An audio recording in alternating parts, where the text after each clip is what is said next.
Whether the Obama administration intends to engage in torture, which he is treating as open and shut, there is the equally important question of whether his government plans to investigate and prosecute Bush administration officials for their treatment of detainees at places like Abu Ghraib, Guantanamo Bay, and other facilities. In fact, visitors to the Obama website, change.gov, have voted this the #1 question they'd like to have answered. The second highest ranking question about the oversight of the banking industry does not even come close. The question posed by Bob Furtick of New York City.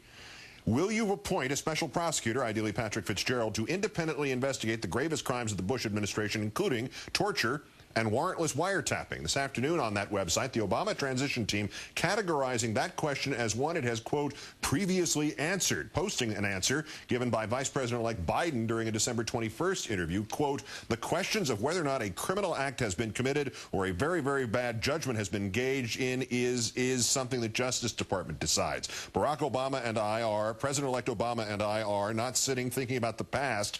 We're focusing on the future. I'm not ruling prosecution in and not ruling it out. I just think the Vice President-elect concluded we should look forward. I think we should be looking forward, not backwards.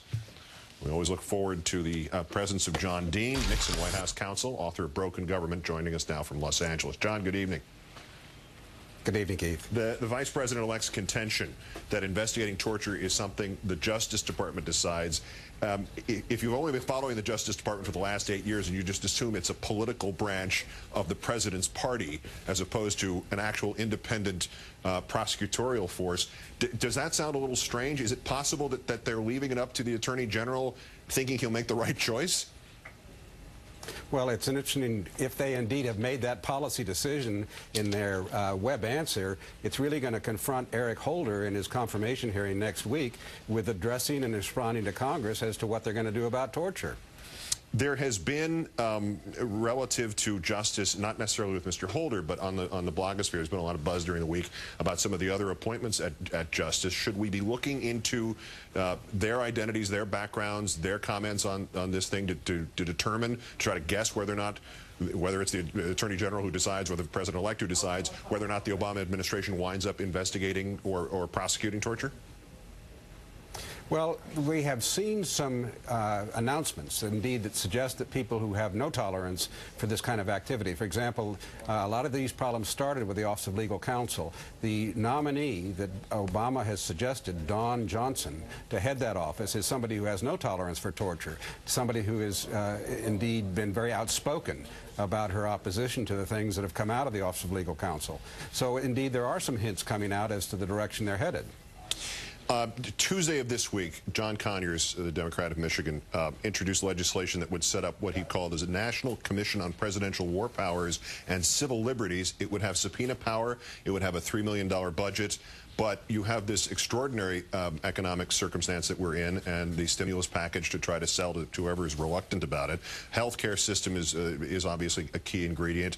Iraq, Afghanistan, all these things that are of major consequence. Is there likely to be enough political capital for a commission like that to become a reality? Well, commissions are where you take issues you don't want to confront and bury them, and that has been the long history of commissions. I have the greatest respect for John Conyers, known him since my days at the House Judiciary Committee, and this is sort of a fallback position. I hope we don't go there. I hope there's something much more definitive than a commission.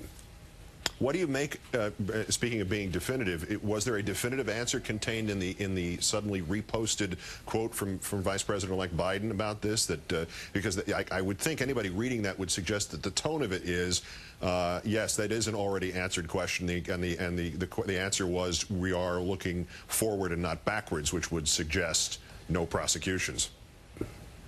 Well, it could also put this in context, Keith. You have 155 countries, of which the United States is one, that are party to the Convention Against Torture. There's a moral obligation on all those countries to investigate torture when it occurs. This is universal jurisdiction.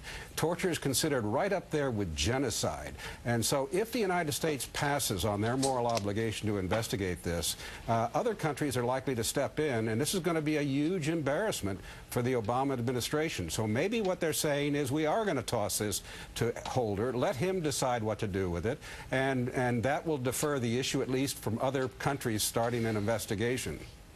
My goodness, what would we do if we had decided not to prosecute this in the Obama administration, and in 2 years' time some international agency made up of many of our allies said, well, you know what, you're going to have this investigation? How would this country necessarily get up on its hind legs and say, no, you can't come and investigate us simply because we don't like that kind of international investigation? Or would we have to cooperate to try to continue to restore the country's good image?